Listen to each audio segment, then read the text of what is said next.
Oke, jadi kami ingin sampaikan bahwasanya pasangan Edi Rahmayadi dan Hasan Basri Sagala sebagai calon gubernur dan wakil gubernur Provinsi Sumatera Utara tadi malam pukul 23.59 17 detik telah resmi mendaftarkan di Mahkamah Konstitusi mengenai PHPU Pilkada Sumatera Utara.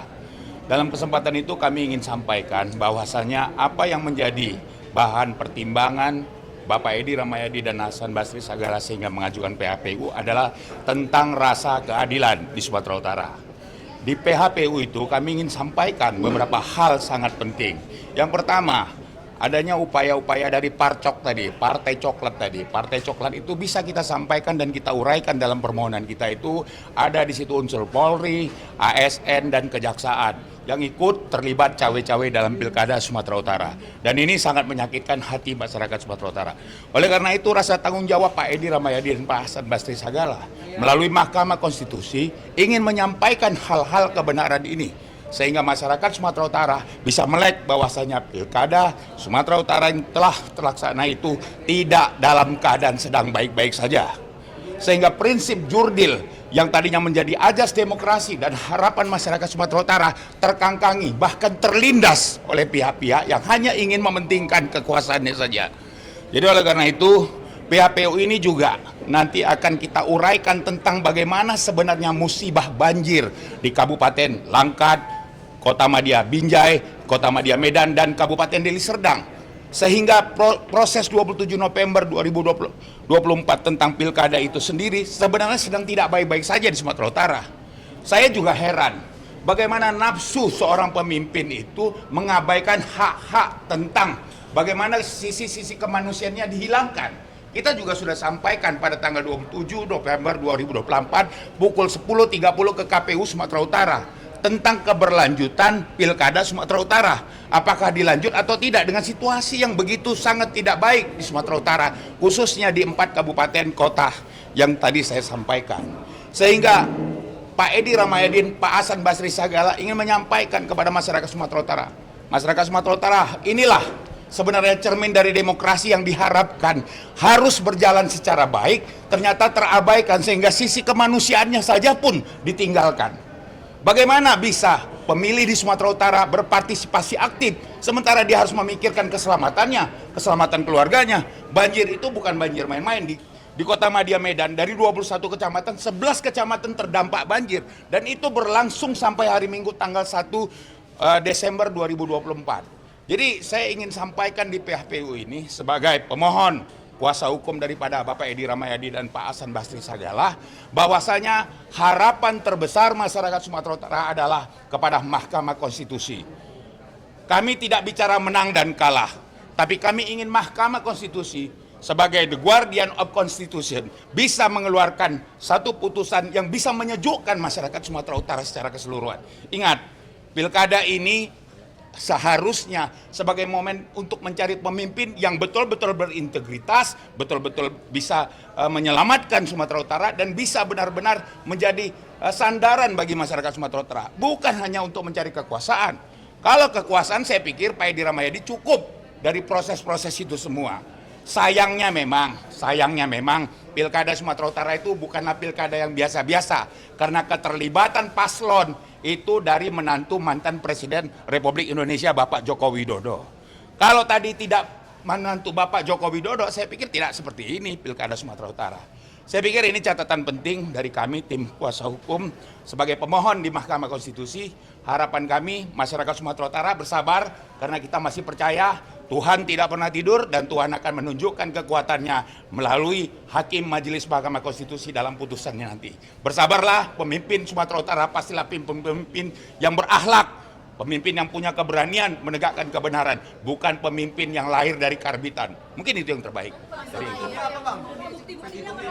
Kita ada 83 bukti. Dari 83 bukti itu ada 3 kategori yang ingin kita sampaikan. Yang pertama ada keterlibatan ASN, itu rangkaiannya masif dan kita sampaikan dan kita uraikan dalam bukti-bukti.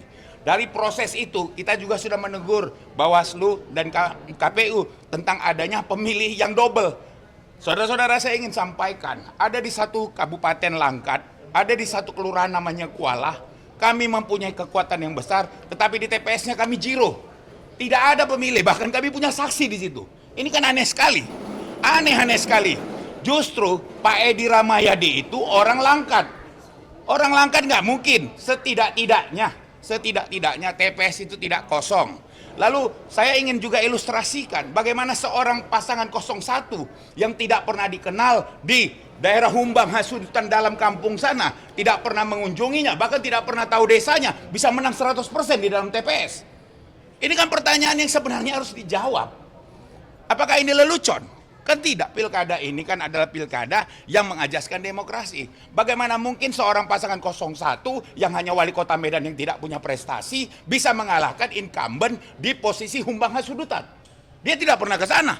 Dia tidak pernah di kampung-kampung terdalam Humbang Hasudutan.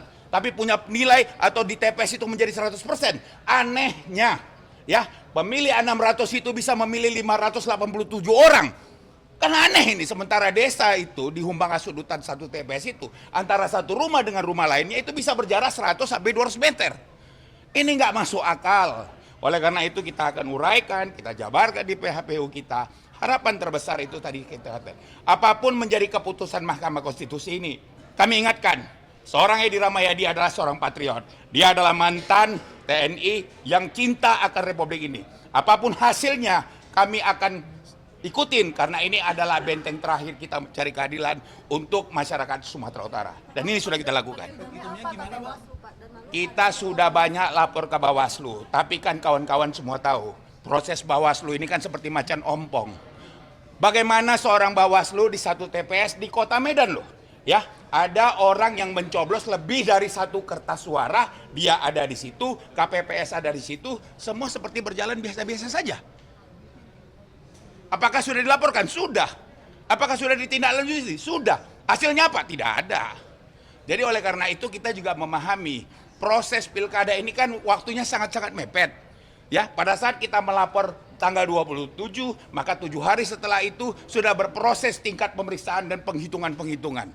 Jadi semua proses itu seperti proses yang sebenarnya kita tidak mau menjalani tetapi harus mengikuti. Karena proses itu memang dari awal kita ketahui seperti itu. Harapan terbesar sebenarnya adalah proses itu bisa berjalan secara demokratis. Biarlah rakyat itu, kalau memang akhirnya memilih bukan Edi Rahmayadi dan itu memang berlangsung secara jurdil, saya orang pertama yang akan katakan sebagai orang yang mendampingi Pak Edi di dalam hal-hal permasalahan hukum, saya katakan, Bapak harus terima, ini pilihan rakyat. Tetapi karena memang situasinya tidak baik-baik saja dan banyak hal-hal yang dilanggar dan tidak adanya kejujuran dalam proses pelaksanaan ini, ya saya pikir inilah Mahkamah Konstitusi kita sampaikan. Tadi kan ada keterlibatan ASN, pemilih yang double, petitumnya apa lagi?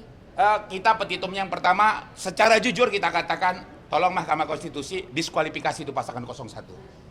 Yang pertama. Yang kedua, kita minta PSU di seluruh provinsi, seluruh kabupaten kota Provinsi Sumatera Utara. Kalau tidak, maka izinkan kami memohon kepada Mahkamah Konstitusi untuk 4 kabupaten yang terimbas banjir untuk dilaksanakan PSU. Dan kalau itu PSU, kami yakin masyarakat Sumatera Utara pasti akan memilih Edi Rahmayadi dan Hasan Basri Sagala. Dan insya Allah Gubernur Sumatera Utara periode 2025-2030 akan Edi Rahmayadi dan Hasan Basri Sagala. Dan itu amanah masyarakat. Ya? Semalam udah daftar, terus ya. Hari ini kita verifikasi semua kelengkapan dan tadi sudah lengkap semua dan kita tidak menggunakan 3 hari untuk perbaikan karena kita mempersiapkan ini jauh-jauh hari. Begitu parcok itu masuk kita sudah tahu kita harus mempersiapkan ini secara sistematis. Artinya alat buktinya ada yang parcok itu juga ada di daerah Tapanuli Selatan, di situ ada keterlibatan oknum Polri, bahkan dia kasat intel di salah satu Polres dan itu masuk dalam bukti kita. Ya, saya pikir clear ya. Nama lengkap Pak sama jabatan Pak? Nama saya Yance Aswin, saya Ketua Tim Hukum Edi Hasan. Dan ini semua, tim hukum Edi Hasan itu dari awal benteng Pak Edi Hasan itu belum mendapat partai, itu berjumlah 480 orang advokat se-Sumatera Utara secara prodeo. Kenapa? Kecintaan untuk menegakkan kebenaran. Baik, terima kasih.